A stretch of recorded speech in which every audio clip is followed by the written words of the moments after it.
What's going on, everybody, and welcome to the Other Side of the Firewall podcast, where we talk about the latest and greatest of cybersecurity news, as well as we highlight those movers and shakers and glass ceiling breakers, those people of color who made it to the other side of the proverbial firewall. My name is Ryan Williams, and as always, I'm joined by Shan Tynes. What's up? And Chris Abercon. What's going on, everybody? What's going on? So welcome to Wednesday's episode. So Monday and Tuesday are topics. Wednesday is a discussion. Thursday's Ask a CISSP. And then Friday's everything else, movies, books, games, all that cool stuff. But without further ado, I give it to Shannon. All right, everybody. So this article comes from thehackernews.com, and we got Ravi Lakshmanan back again, right, with this one. So the title of this one is Google pays $1.375 billion to Texas over unauthorized tracking and biometric data collection, right? So we were having a little discussion offline just right before this where Chris was putting his own game about, different privacy laws and how it discombobulated, I'll say it is in the United States, right, amongst the different states, which is why you have things like this that can happen. Right. So like I had to look at this, right? So Google agreed to pay the $1.4 billion. And I was like, well, Google's $1 trillion company, right? So let's see what it really does for them. And when I looked at it, as of May, Alphabet, their parent company, is worth $1.98 trillion, right? So like this was one of the things where they probably walked to an office and was like, hey, where do I drop this briefcase off? Right. Like I got your money, right? Like that's probably. I wonder if they have an insurance policy for this. I don't know. Yeah. Like it's yeah. They got to have something easy to be able to do this, because the fact that they did it, it's like they talk about it in the article here, and they said in November 2022 they paid $391 million to a group of 40 states, right? So in January 2023, $29.5 million to Indiana and Washington. Later that September, it forked over $93 million to California. So they're like, look, whatever you say we did, we'll pay it. It's whatever, right? So like it's not like this is really hurting them, right? Like even with the $1.375 billion, right? But this is a case that was originally filed in 2022. So these things take so long to go through the courts. It's crazy. By the time like a judgment comes out, or they agree, right, to pay, and maybe they agreed to pay the 1.375 because it would have been more, right? But we had Meta, what was that, a month or two ago, that had to pay the $1.4 billion or something like that. It was. From Meta, we talked about it. Like these companies, they're $1 trillion companies, right? Like how do you make it hurt? How do you make it hurt for some of these companies to pay some of these fines? But when it comes to privacy laws and everything for Texas, like this is a win for them, right? This is one of those things. Texas is getting paid. They're getting paid. I hope they can fix their roads and stuff and all that with all this Google money. They should just name the roads after Google. Hey, this is provided by Google's lack of privacy. I mean, they gotta get it somewhere, right? They're not charging any state income tax, right? So this is exactly how they get it, right? Property tax relief. Come on, Texas. Yeah, I don't know if they're gonna do it. That's where they're making a lot of their money, man. Like they got wild property taxes in Texas. Because here's the thing, like they're not charging. This is one of the incentives, right? Sorry to get offline here, Ryan, but yeah. Look, they bring you in by having these big mansions that they're not charging mansion money for. But like when it comes every year for that property tax, boy, oh my gosh, that's where they get you. Man, listen, I've seen so I've watched so many on my social media that it pops up now. I get like little reels from Texas of just these gorgeous houses with acres of land. Oh yeah, I was like, dang. That would be nice. But yeah, I mean, the point of this, Google, they were doing unlawful tracking and collection of the user data, right? So it was the geolocation, the incognito searches. That was another thing that came out of this, right? Because people were like, oh, the incognito, like I can do whatever I need to do and nobody's tracking it or whatever. Wrong. Like Charlie Murphy, right? Wrong. You're wrong. You know what I mean? Biometric data, things of that nature, right? So like, it just goes to show that despite what these companies are telling you, don't automatically assume that, oh, they say they're not tracking me if I'm using this browser or this whatever. It's not always true, but $1.375 billion, that's what it costs them. Chris, man, give us some more consultants. Send Ryan another bill. What we got here? Yeah. But like, really, my first thoughts were like, these tech companies continue to do this. They continue to just, they just do it and ask for permission later, right? So it's just kind of like to me, they've done a cost benefit analysis internally, and they're like, yeah, like let's just do what we want with this stuff and get paid or have to pay the fine on the back end. So part of me is just like, maybe they just have these fines already built into their revenue stream. That's kind of what I'm thinking, right? Like they're probably just accounting for the fact that it's more worth to get the data from these individuals, and we'll definitely take the risk on because clearly they've said, I accept the risk of paying these fines. So this is probably priced into their R&D, right? So it's like, hey, get all the biometric data that you can. I'm speculating, right? I'm completely speculating. Don't sue me. Don't cancel us, right? Allegedly. Gotta Allegedly, say allegedly. allegedly, right? Allegedly, everything is allegedly. But I'm thinking in hypotheticals here. But it's like, hey, let's get all the data that we can, create our new fancy products and algorithms, and then let's get find in the back end, right? But putting back my consulting hat on, but looking at all the privacy laws in the United States, you've got a lot of states that have some of them passed, a lot of them aren't the same. Some things like portability and the right to consent, things like that.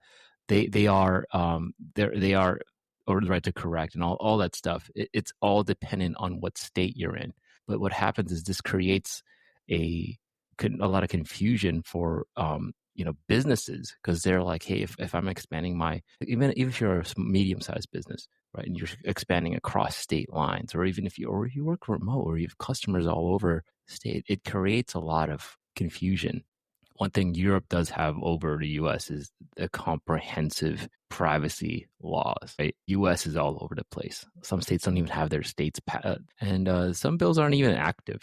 Some bills are just like sitting on the wayside. Like there states like there's Georgia and Mississippi, right, inactive bill. So what's going on there? So if you're business working out of that, it's confusing if you're working with a business that's out of, like, let's say California or Colorado, right? But I think consulting at privacy impact assessments, yay, that's another thing. Private DPIAs are a thing, right? So contact your local privacy professional and see where that person and that group can help you assist and identify those areas where a client might have identify those areas where they can, you can create those transparency requirements, or even like a privacy notice, right? I think notices are huge, right? It's for all maybe some of the military guys listening in, like privacy from the military perspective, not really a thing. Like the military watched everything you did, and everything you did on government property was their property,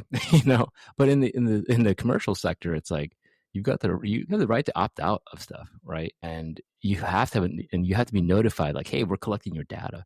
But the last thing I'll say is, all that fine print, all those agreements that you're clicking yes to, sometimes it might be worth reading, at least skimming over those, right? Because you never know if they'll add some line in where they're like, hey, by agreeing to downloading this software, you're going to forever, your data is ours. Like Adobe was trying to do this crazy thing where they have a popular program called Lightroom. I'm sure everybody's heard of Lightroom, where all the professional photographer, they take photos and upload it into the Lightroom cloud to edit their photos prior to posting on Instagram or something like that, right? But they snuck in during an update where it's like, hey, you update into anything you put into Lightroom, the cloud, gets fed into our AI without even like giving the artists or photographers an opportunity to opt out of it, right? So they quickly backtracked and gave that option. But for a time being,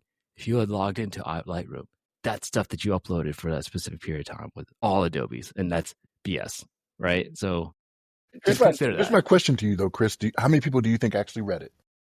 None. When they sent that to them in email, or next time they logged into Lightroom and it popped up and it said, hey, you have to agree to this, how many of them just clicked the checkbox and then went about their day so they could upload their photos? Oh, that's probably more than 99% clearly. But all it takes is that 1% to blast it out on the internet and be like, hey, look, Adobe is doing some evil stuff. That's kind of my thoughts. Don't sue me, Adobe. That's all I'm saying. Anyway, passing off to Ryan. Why don't you say allegedly? You're Allegedly. okay. We're not lawyers here, right? To a certain extent, I think that I can take the mental exercise to say, like, maybe it is kind of baked in, because if you're not taking risks, you're not making money. That's just the way a lot of these companies work. Mhm. Like, there has to be a certain amount of risk, even in the financial sector. Like, if you're not taking risks, you're not going to make profits. Shareholders will not be happy, and you will go out of business pretty fast. So there has to be a certain amount of risk baked in. But when it comes to their privacy handling, I guess you would say, I can't see it not being a lack of oversight. Because like, so let's look at a bank, right? Like, so a financial institution usually has three lines of defense, right? So you have the first line of defense is going to be your operational management. So this is the people looking at the business units to make sure that they're doing their due diligence, doing their due care, things of that nature. What risk are they taking? How can we mitigate those risks? How is this baked into the risk appetite of the company, so on and so forth? Then you have your second line of defense, right? Your risk management and compliance. So that's me. I'm your second line defense type guy, right? So I'm in the oversight of resiliency is kind of like my specialty in here, like business continuity, disaster preparedness, so on and so forth. But then you have your third line. Your third line is audit. So like it keeps rolling up to someone else to make sure that, hey, are we doing our due diligence before it gets to a third party regulator? And then within within these verticals, you also have like third party risk management, technology risk management. Like there's so many risk managements. It's pretty robust. For it to get to a regulator means that there systemically something that just didn't happen properly. There's no way that a tech company like Meta doesn't have this to a certain extent. Like it might not be as robust because there's no NYDFS, there's no SEC. OCC. They're like, so to a certain extent you have like FCC, SEC, like certain, because their companies are so big, they're going to have those big regulators as well, but they don't have regulator on top of regulator on top of regulator, so you don't turn to like a Bear Stearns or Lehman Brothers, right? Like that's going to be different until a Meta like company does go bust and disrupts the economy. But we know banks do this, or have done this, I should say, in the past. So that's why they have so many regulations on top of regulations on top of regulations. But a lot of these people cycle through finance sector, cycle through tech, cycle through so on and so forth, and they have to be bringing these ideas with them to a $1 trillion company like Meta, right? So you got to think that these people exist within this corporation. Like these frameworks have, to a certain extent, they have to have some kind of lines of defense to protect Meta from these fines, but they're not. So I don't understand like what is happening. So I don't want to say that it's all like evil corporation taking risks to make money, but maybe because they don't have regulations on top of regulations, they don't have all these verticals like a bank would have, maybe to stop this from happening. Because that's a lot of money. Like even for a $1 trillion company, you're giving away billions every quarter. Like you're making billions, but you're giving away billions on top of it. Like that just doesn't make sense to me. I don't think the amount that they got fined, because it was 1.4, so it was a little bit below 1.4, I think was the initial ask.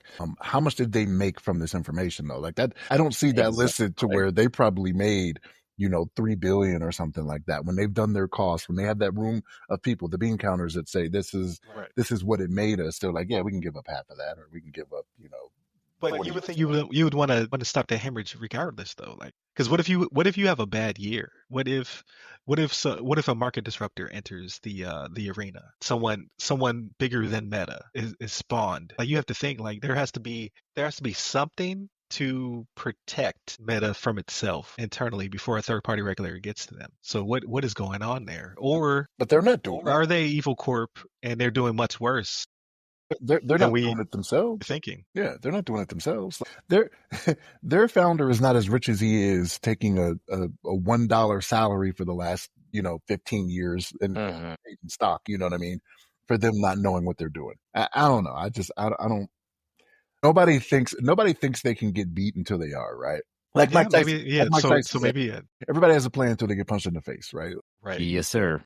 So maybe that is it. I just would think that you would want to regulate yourself before you get regulated out of existence. It's usually what industries do to themselves, right? Like you even had the video game industry do it to itself. Like it made the ESRB because it didn't want Congress to be breathing out his neck all the time, right? So they made their own regulatory body to keep it to give it a buffer, basically, from the not the judicial branch. What am I thinking of?